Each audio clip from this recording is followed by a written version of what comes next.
이번에는 미디어와 관련된 과학 소식을 살펴보고 언론의 과학 관련 보도 내용을 비평해보는 사이언스 미디어 시간입니다.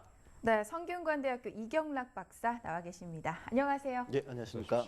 네, 오늘은 또 어떤 내용에 대해서 얘기해 볼까요? 네, 오늘은 그 식품 첨가물 MSG 논란과 관련해서 식품의약품안전처 발표가 있었거든요. 그것에 대해서 이야기를 해보겠고요.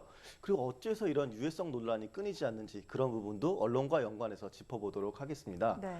이 MSG와 관련해서는 제가 2월경에도 한번 말씀을 드린 적이 있었는데 이 코너를 시작하면서 얘기했는데 MSG 이것은 바로 그 모노소듐 글루탐산의 준말입니다. 그래서 네. 정식 명칭 같은 경우에는 글루타민산 나트륨 이렇게 이제 정식 명칭을 부르고 있는데 식품 첨가물의 한 종류로서 우리가 평생 먹어도 안전하다 이렇게 지금 확인이 됐거든요. 그래서 이미 연구 결과도 나와 있고 그런데 그 안전성에 대해서 식약처가 줄곧 안전하다 이렇게 이야기를 했음에도 불구하고 유해성 논란이 계속됐습니다. 그렇게 되니까 얼마 전에 열린마루라는 그 식약처 웹진을 통해서 다시금 안전하다 이런 그래서 안전성에 환기를 하기도 했습니다. 네, 지금 말씀하신 그 웹진 중에 하나죠. 열린마루라는 웹진에 MSG에 대한 안전성이 이렇게 보고가 됐다고 얘기하는데 구체적으로 어떤 내용이죠? 네, 그 이와 관련해서는 지난달에 식약처의 공식적인 발표도 있었습니다. 언론에서도 보도를 했었고요. 여전히 그런데도 유언비어들이 포털 사이트에 유포가 되었습니다. 그래서 지난 3월 31일에 그 식약처에서 발간된 웹진을 통해서 MSG의 안전성과 관련된 내용을 다루고 있었습니다.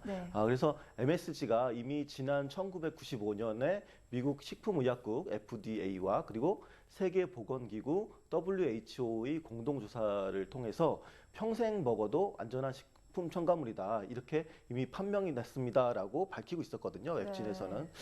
그런데 저는 이러한 상황들에 대해서 조금 아쉬움이 남는 부분이 있었습니다. 왜냐하면 그 우리 국민들이 식약처를 비롯한 정부의 발표에 불신을 갖고 있었기 때문에 어떻게 보면 굳이 외국이나 국제기구의 연구 결과를 소개한 것은 아니었나 이런 생각이 좀 들었기 때문입니다. 네, 그렇다면 이른바 정부에 대한 불신이 MSG에 대한 불안감을 계속 유지시켰다고 볼 수 있을까요? 예, 그런 측면이 좀 있습니다. 지금도 포털 사이트 게시판이나 블로그 등에는 그 인종주의와 결합을 해가지고 또 그 중국 음식을 먹고 속이 울렁거리는 이유는 식품 첨가물인 MSG가 그거 주고 많이 들어있어서 그렇다. 뭐 이런 유언비어가 돌기도 하고요. 그리고 또 MSG를 과다 섭취하면 뇌신경세포가 파괴되고 또 민감한 사람은 뭐 두통과 메스꺼움, 호흡곤란 등의 부작용이 있다. 이런 식으로 마치 과학적이고 의학적인 소견인 것처럼 그렇게 얘기하는 유언비어들도 유포가 되고 있습니다.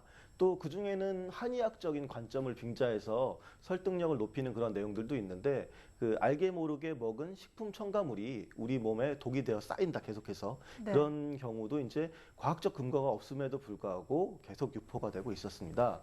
문제는 이 과정에서 이제 정부의 그 발표를 믿지 않는다 이런 것도 있지만 우리 언론들이 그 정부 발표를 제대로 전달하지 못한 것 이런 것도 있고 그 불안감을 조장하는 측면 이런 것들도 있었습니다. 그리고 나아가서는 오히려 이런 것들을 더 확산시키는데 역할을 하지 않았나 이런 문제들이 있습니다. 네, 저 같은 경우에도 MSG라는 이름을 보면은 사실 좀 먹기가 꺼려지기도 하고 뭐 그랬던 적이 있는데 지금 언론과 정부에 대한 태도를 얘기해 주셨어요. 구체적으로 어떤 게 좀 문제가 있을까요? 네, 일단 이는 정부 부처, 예를 들어서 식품의약품안전처의 잘못이다라고만 이렇게 생각할 수는 없습니다.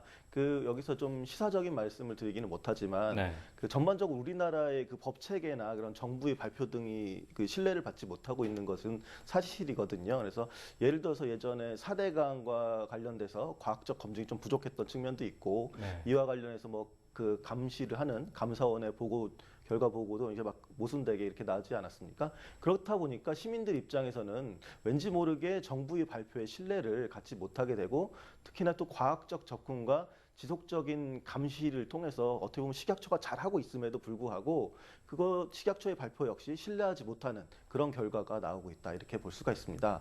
한편으로 또 식약처가 대국민 설득이나 홍보에 적극적으로 나서지 않는 것 이런 것도 어떻게 보면 또 문제라고 볼 수가 있습니다. 즉 문제가 되는 식품에 대해서는 그 유해성 있는 식품들은 매우 적극적으로 알리고 또 언론도 이런 것을 매우 중요하게 보도를 하거든요.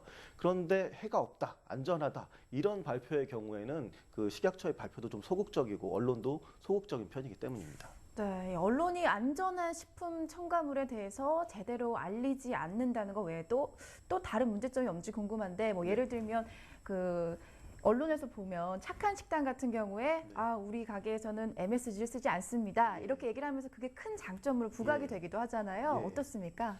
지적하신 대로 MSG와 관련해서 유언비어가 형성되는 이유에는 그 단순히 제대로 알리지 않는다. 이런 측면 외에도 그 또 다른 잘못들이 있습니다. 언론의 잘못들. 그래서 어떻게 보면 진실을 오도한다는 측면에서 그 언론의 잘못이 더 크다고 볼 수 있는데요.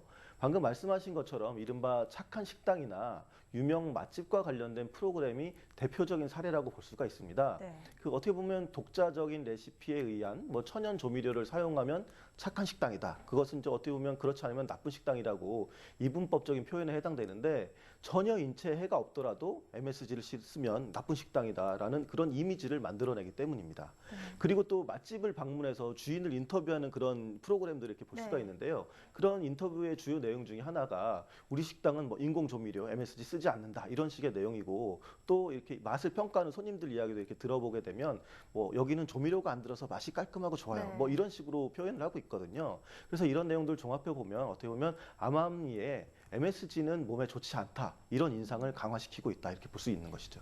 네, 뭐 MSG에 대한 그런 부정적인 이미지에 대한 이야기에서 언론과 정부의 어떤 좀 부적절한 대응에 대해서 얘기해 주셨는데 그럼 앞으로는 어떻게 해야지 좀 개선이 되겠습니까? 만일 어떤 식당이 MSG를 사용하지 않는다면 이는 어떻게 보면 안전성이라는 측면에서도 뭐 그 생각할 수도 있지만 한편으로는 독자적인 맛을 내기 위한 그런 하나의 방식으로 이렇게 볼 필요가 있습니다. 이에 대해서 언론, 특히 방송 같은 경우에는 시청자들에게 왜곡된 인상을 심어주지 않도록 노력을 해야 합니다. 지금도 식품 첨가물과 관련된 그 MSG뿐만이 아니라 다른 재료들도 불필요한 논쟁이 이어지고 그리고 또 사회적 비용과 불안감을 유발시키는 그런 논란들이 이어지고 있습니다. 따라서 단순한 요리나 오락 프로그램이라고 할지라도 과학적 근거를 계속해서 고민해야 되고 이와 관련된 언론사 내부의 과학 콘텐츠 심의 이런 부분도 필요하다고 이렇게 생각됩니다. 네, 이렇게 꾸준한 노력에도 불구하고 이 국민들이 MSG에 대한 이미지는 여전히 부정적인데요.